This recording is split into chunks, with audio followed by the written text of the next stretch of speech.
Alright guys, and in this video I'm going to be installing this LED ring which goes on where the cup holder goes in the Audi A3 8V. This is what you need. This is the LED ring itself. You then need one of these little plugs which then plug into this, and then you're going to connect these two wires to the 12-volt cigarette lighter, so that way it gets powered when you switch on your lights.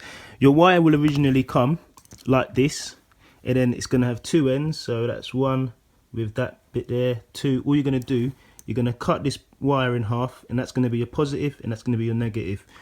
What you do next, you then plug it into this little harness here, so that way you can plug that right into there. Alright, so just for a little tip, because I've been here for about half hour trying to figure out how to do it. All you had to do, you need to actually come at it at a straight angle. So it's if you're trying to stab it, yeah, trying to stab it. So what you do, just get this in, and all you do, just about level with the knob, you just want to push it straight in, and as soon as you push it straight in, it pops, and then you can lift that side up. So you've got to do the same thing to the other side. So now take it out. I'm going to go in the other side. So there we are. I'm going to get level and try and find out where that gap was. Can feel it. There's the gap. Push, push. There we go. And then it comes up. So now it's nice and loose. I'm just going to try and lift it up. Obviously I'm going to have to get two hands here, but I've popped that side out, and there you can see that's how it's done. It does sound a bit scary, but once that's done, there's no other screws you need to remove. Just going to take it up, and then obviously you've got your plugs underneath. So yeah, two hands, nice and firm but gentle.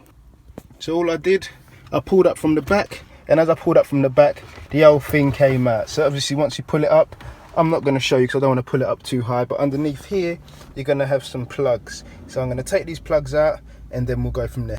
Alright, so nearly removed. So this is the plug that I had in. I only had two on mine. I've got the S line. I don't know whether that will be the same for everyone else, but there you can see there's a little tab that you have to press in. So you have to press the tab in.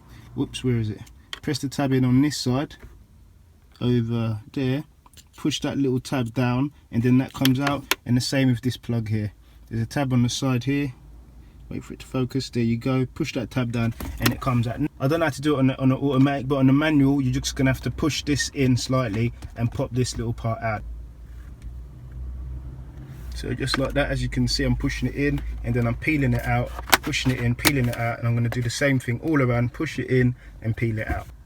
So now that part is free, all I'm gonna do, I'm gonna twist it, push it down, and then that way I can take this up and pull it straight through the top. There we go. So now I can take this into the house and start playing around with the ring. Alright, so once you manage to get the part out, so there we are, the part's out.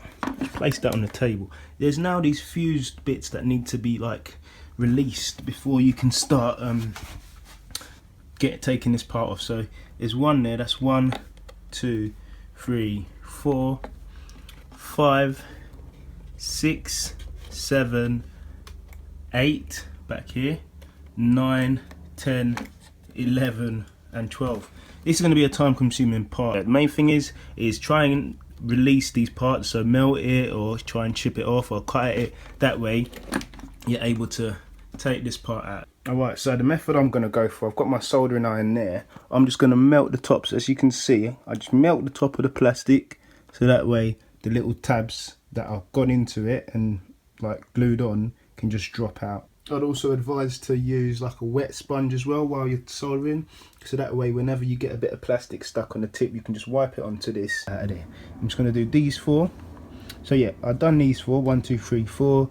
I've done these 4, that's 8, and I've done them 2, but it's still not opening out enough for me to take it out. So I'm going to do these 2 just there, 1 and 2, and hopefully that's going to make it wide enough for me to slip out the old ring and stick the new one in.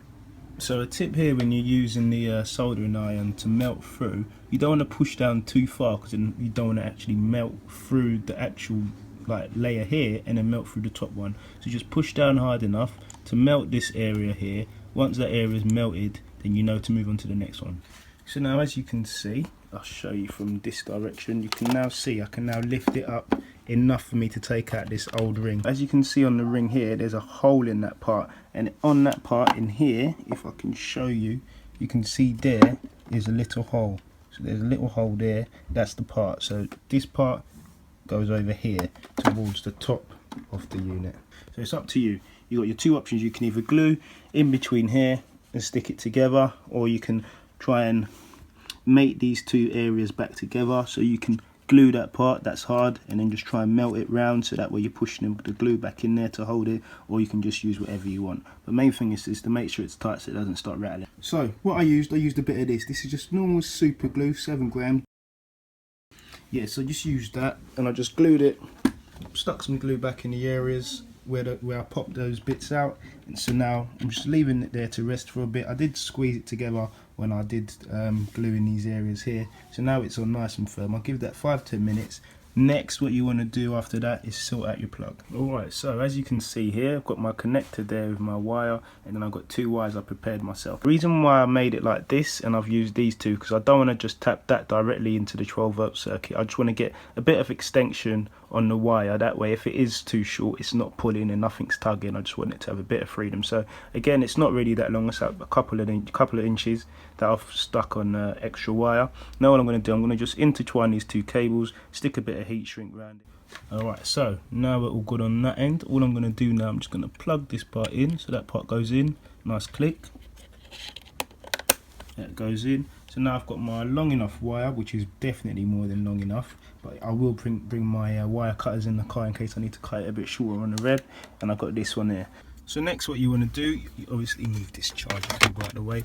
You next want to get this plug and pull it out.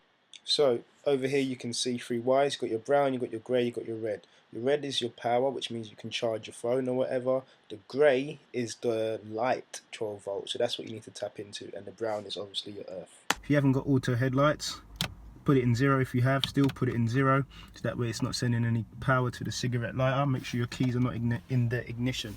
Next what you want to do, you want to cut, I'd say around here, it's a bit bright, you want to cut around here, so not too close to the harness, rather in the middle, and the same on here. You don't want to cut it off, you just want to take back a bit of the wiring.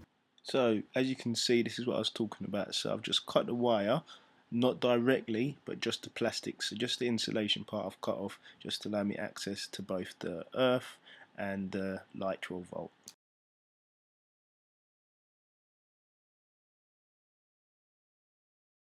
That one to the grey, and I've connected the other one to the brown, and as you can see here, my LED rings have lighted up white. So again, before swapping it over, before pulling out the plug, I'm going to come over here, I'm going to turn this off, and then I'm going to wait a while, and then I'm going to pull out the plug.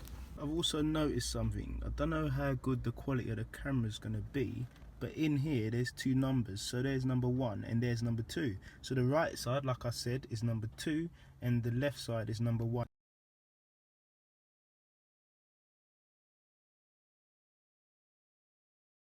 Alright, so as you can see here, the wires are a bit crisscross because I haven't made it straight. But what I did, I had my wire coming from the right, connecting to the brown, as you can see. And then I had my wire coming from the left, connecting to the grey. And there you go, got my red LED ring. So that is it, guys. So now to put everything back together, you just got to go in the opposite direction as you were when you were taking things apart. Make sure you put some electrical tape over those components, and always make sure you turn off the switch before you're working with anything there. Thanks for watching, guys. I'll see you soon.